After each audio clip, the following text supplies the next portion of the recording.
Hermanos, bienvenidos a una entrega más de la reflexión de la palabra.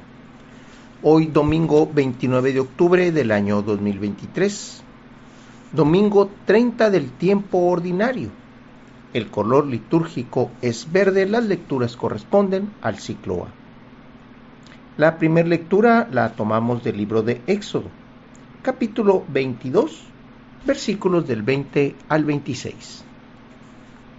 Esto dice el Señor a su pueblo: no hagas sufrir ni oprimas al extranjero, porque ustedes fueron extranjeros en Egipto. No explotes a las viudas, ni a los huérfanos, porque si los explotas y ellos claman a mí, ciertamente oiré yo su clamor. Mi ira se encenderá, te mataré a espada, tus mujeres quedarán viudas y tus hijos huérfanos. Cuando prestes dinero a uno de mi pueblo, al pobre que está contigo, no te portes con él como usurero, cargándole intereses. Si tomas en prenda el manto de tu prójimo, devuélveselo antes de que se ponga el sol, porque no tiene otra cosa con qué cubrirse. Su manto es su único cobertor, y si tú no se lo devuelves, ¿cómo va a dormir? Cuando él clame a mí, yo lo escucharé, porque soy misericordioso. Hermanos, estas lecturas, estas frases, que incluso podemos poner como elementos cotidianos que nosotros debemos de poner en nuestra mente y en nuestro corazón, es lo que dice el Señor. Porque al final dice: yo soy misericordioso. Y una de las cosas que Él siempre dijo, Él siempre quiso para con su pueblo, para con nosotros, es que seamos santos. Santos y misericordiosos como Él lo es.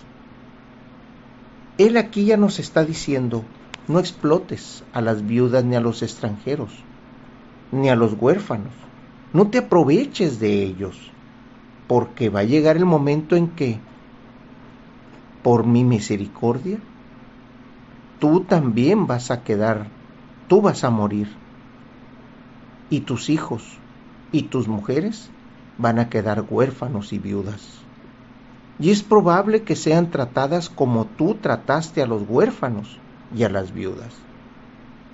Al extranjero tampoco hay que tratarlo mal, porque tú fuiste extranjero. Y así como el pueblo de Egipto te trató durante el tiempo que tú fuiste extranjero, así también serás tratado cuando tú llegues a una tierra que no es la tuya.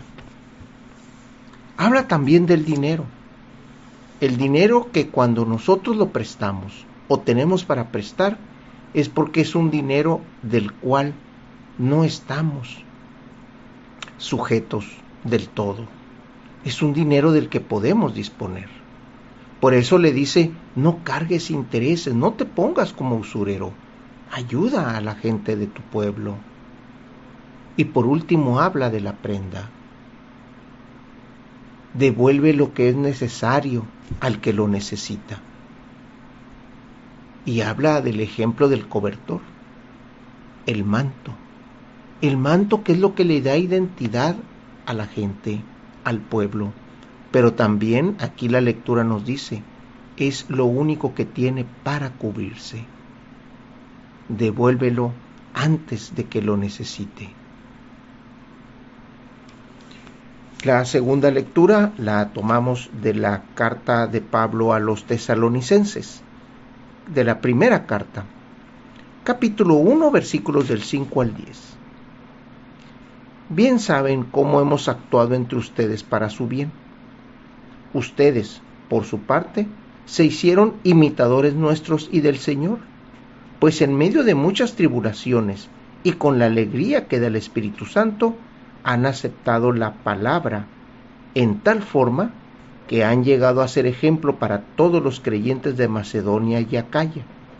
Porque de ustedes partió y se ha difundido la palabra del Señor, y su fe en Dios ha llegado a ser conocida, no solo en Macedonia y Acaya, sino en todas partes, de manera que nosotros ya no teníamos necesidad de decir nada, porque ellos mismos cuentan de qué manera tan favorable nos acogieron ustedes y cómo, abandonando los ídolos, se convirtieron al Dios vivo y verdadero para servirlo, esperando que venga desde el cielo su Hijo, Jesús, a quien Él resucitó de entre los muertos y es quien nos libra del castigo venidero.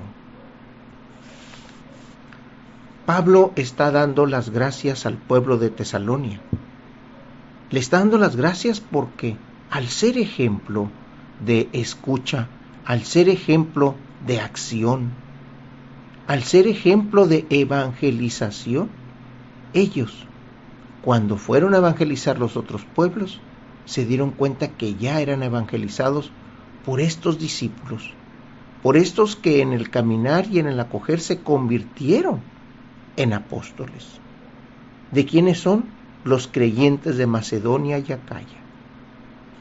Acogen el evangelio, lo hacen vida, lo hacen propio y lo llevan a los hermanos.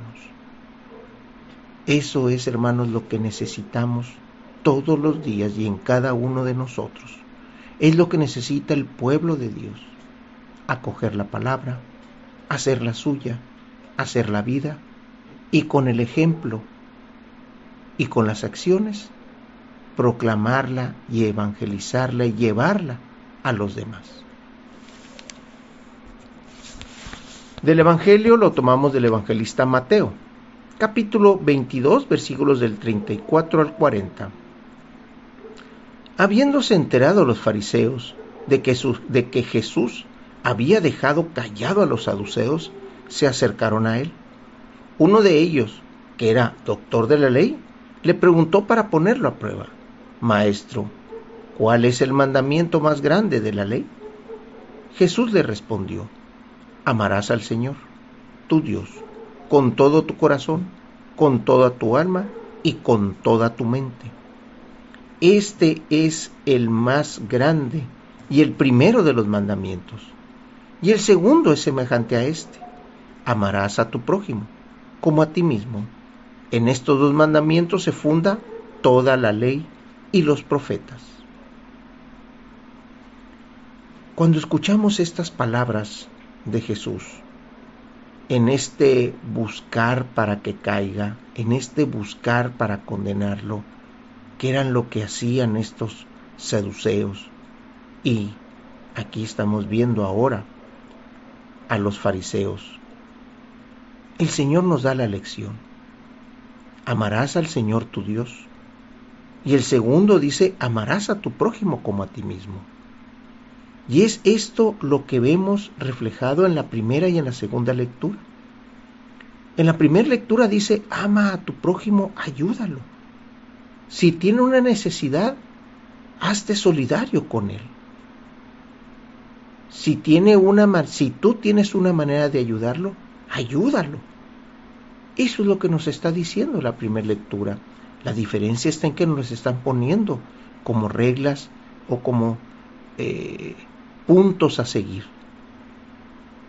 En la segunda lectura, ¿qué es lo que está diciendo Pablo? Gracias a que ustedes supieron que Dios es el único al que hay que amar.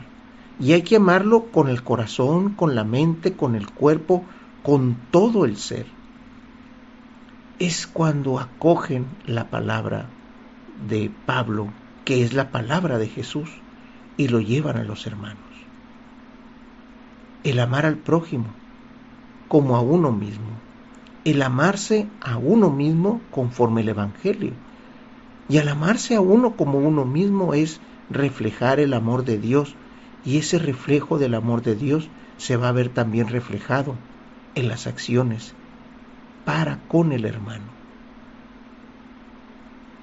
Estos dos mandamientos que pone aquí Mateo en estos versos es la base para todo, es la base del Evangelio. Por eso ahí lo dice: esta es el fundamento de la ley y de los profetas. Seamos, hermanos, verdaderos aplicadores de la ley, y verdaderos profetas, llevando estos dos mensajes, no nada más de palabra, sino de acción viva en nuestra vida, acción viva en nuestro interior para el hermano. Hermanos, Dios los bendiga.